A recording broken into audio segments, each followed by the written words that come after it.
Welcome to this video. Today I will show you how to enable the Select to Speak feature on your Android phone.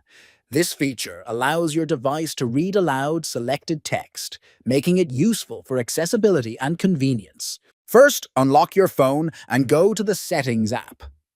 At the top of the Settings screen, you will see a search bar.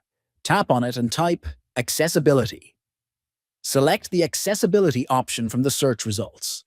In the Accessibility menu, look for the Select to Speak option. Depending on your device, it may be under the Screen Reader or Interaction section. Tap on Select to Speak, then toggle the switch to turn it on. You may see a pop-up requesting permission. Allow the necessary permissions to proceed.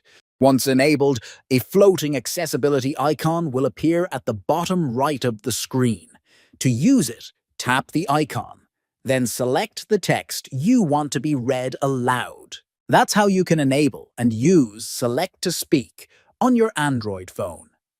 If you found this video helpful, don't forget to like, share, and subscribe for more tutorials. Thanks for watching.